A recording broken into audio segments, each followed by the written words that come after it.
Hey guys, good morning. It's Thursday and today we are doing some work that I actually should have done a long time ago.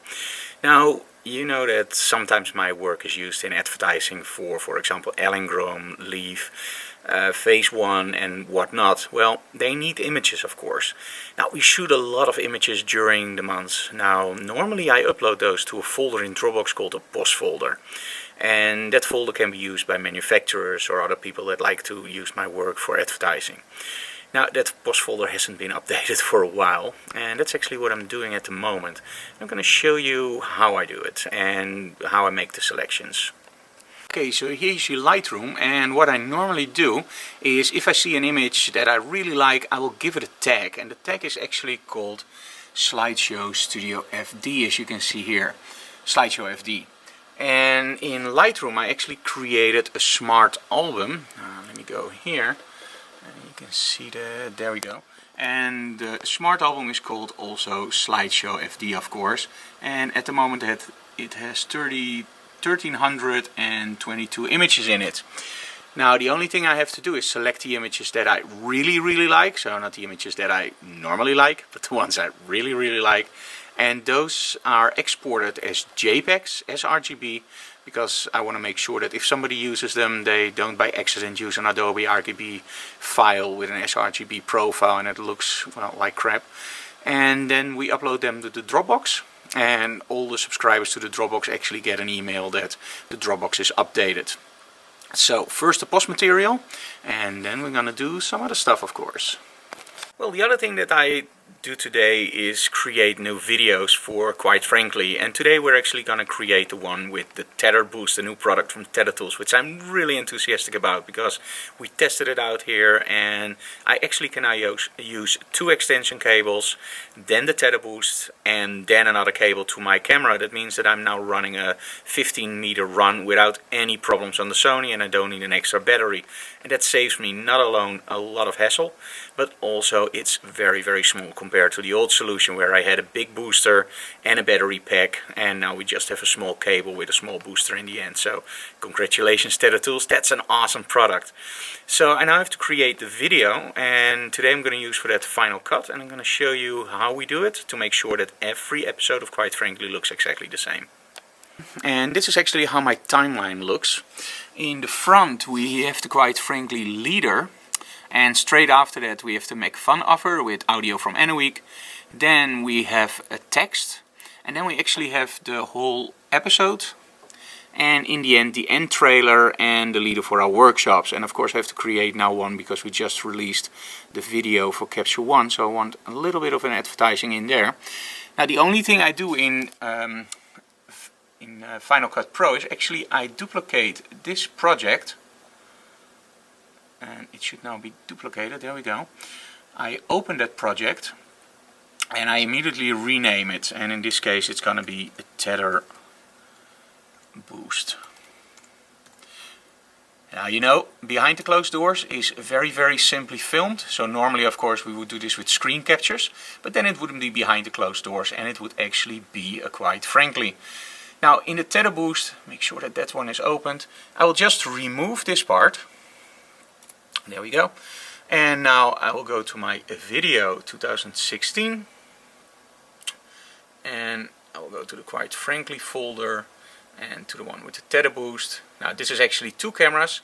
And I will simply drag those files into here, create a multicam, and drag that in there, edit it, and then we're done. So I'm creating the same template for every episode. So let's get to work, Frank.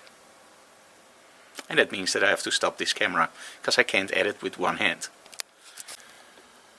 Okay, now we have to create a multicam clip. So what I actually do is I will select the 2 clips that are filmed together, and I will simply say new multicam clip. Now it will open up a dialog, and I simply have to say use audio for synchronization. Press OK. Now this is a 4K clip, so you think it would take a while, but the Mac Pro is actually pretty fast, and it's now synchronizing.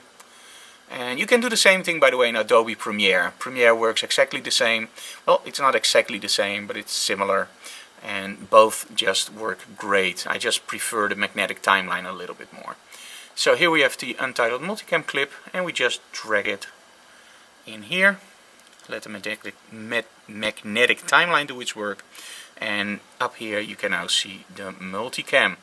Now of course this one is audio, so I have to select this one as my primary audio, this one as my second camera, and then the only thing I have to do is press play and just switch between these two channels, and the editing will be done automatically.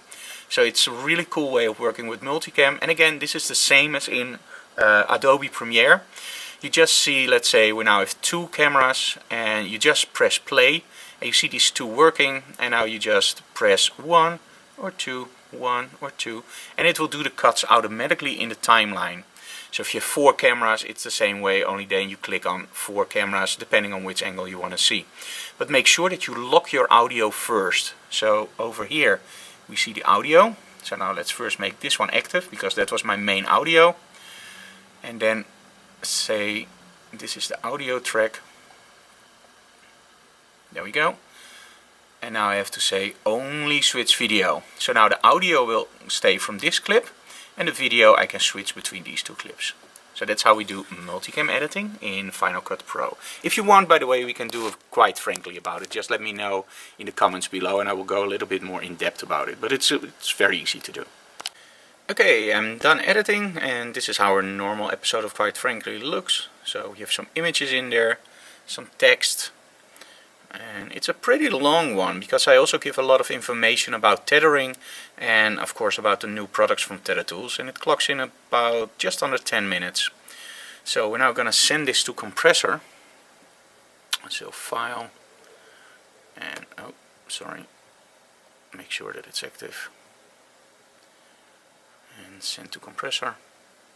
This is actually where we create our uploads, and we do it in 4K, and we just go here and put it on the desktop. And there we go. Now the only thing is we have to wait and then upload the file for you guys. So you can probably see this little before we actually upload this episode of Behind the Closed Door, because that will be uploaded tonight.